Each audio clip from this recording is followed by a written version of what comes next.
Good morning, my friends. Woo! Stuff is sticking out this morning. It is rainy. It's so fall. It's not my favorite. I love those crisp fall sunny days, but in the Northwest, fall to me just means that my 9-month raining and mourning period is starting because it just rains a lot here. Not a lot, like it just mists and is overcast. It actually doesn't rain as much as people say.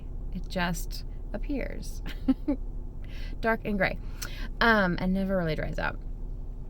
So for those of you who are not familiar with the Northwest, welcome to Yuckville. Some people love it, but I'm not a fan.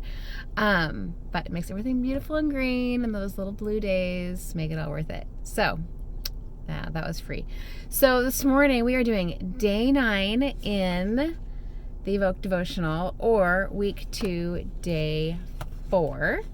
And again, I'm so, okay, so listen, you have to understand, I wrote this a really long time ago and put it all together a couple months ago. But some of these entries are from like forever ago, and I am blown away every day at how God does things. It honestly freaks me out. So yesterday I was talking with a really good friend of mine, and I'm having there are shifts going on in pretty much every part of my life right now, and a lot of it's really uncomfortable because some of the shift is caused by my shifts, some of it is just caused by other people's life circumstances, and it's not all bad shifts. A lot of it is good. Some of it's hard. Some of it, I haven't decided if it's good or bad yet. There's family stuff. There's family of origin stuff, kid stuff, parenting stuff, friend stuff, internal body changing stuff. And this conversation, we were actually Marco Poloing back and forth. If you don't know what that is, it's pretty fun. But we both have very busy lives, so we send these little messages back and forth and respond to one another's comments, statements, and questions. And she was commenting on my lamenting and processing about a particular shift and relationship. And she was just mentioning how she appreciated that my position was that I'm not really sure how much of the shift is me. Like, it's really easy to look at this other person and say, they're doing this, they're doing that. This feels weird. This feels uncomfortable. This feels hard. And, she was just reminding me that, just the fact that I'm choosing to allow myself be a part of that processing is really healthy. And it just kind of helped me feel like I was still on the right track, because I think that it's really, it's just really easy to look at other people and say, well, if they would do this differently, or if they would do that differently. And a lot of times if relationships change, we don't want to engage. Like, if my friend starts, I don't know, just does something a little different. Like for those of us who became Christians, later in life, like all of a sudden some of those friends weren't really happy that you didn't want to go out and party with them anymore, or that you quit swearing, or whatever it was that happened. And whatever changes happened, not everybody wants to grow with you in that direction. Not that they're not growing, but just not in the same direction. And so I reading day 9 this morning, somebody's honking. It's all about looking at yourself honestly. And I think that, soul searching is only as useful as we allow it to be honest and transparent. And that can be really hard, to see yourself really honestly, right? Because we all have our own filters and our own belief systems about ourselves. And then we have things that, other people share they see in us. And we tend to align ourselves with people who see what we want them to see. So,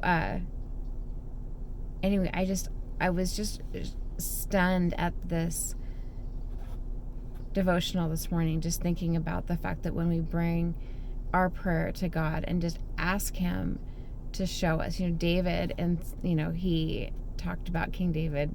I always assume you guys know who I'm talking about. So if you don't know, let me know. Hit me up. I'll tell you who King David was. But he wrote a lot of the Psalms, and he just asked God to search his heart, like, just search me and know me and tell me the truth about myself. Just tell me, because I think that so many times in life we can miss some massive blessings and opportunities because we don't recognize that the person in all those circumstances that needs to change is us, because we're the common denominator. And so even if it's just choosing better friends, even if you've surrounded yourself with people who aren't great people, that's the common denominator is still you, because you're still not healthy enough to respect yourself enough to put healthy people in your space, if that makes sense. So I've definitely gone through seasons where I've come to the end of my rope before I asked the Lord to please reveal the things that needed to change and the things that needed to get right in my heart and in my spirit. But my prayer for you today is that even if you aren't in the middle of a disaster or massive shifts, that you would just ask the Lord to reveal what he has for you, and who you are and who you really are, and those things that you need to let go of, and those areas that might be blind spots, and things that you might need to change. Are you judgmental? Are you being unforgiving? Are you being short-sighted and selling yourself short? Are you choosing fear above stepping out into that thing that God has called you to? Are you choosing to be stubborn and not just extending or accepting that olive branch? Are you waiting for somebody else to fix it first? Are you keeping score?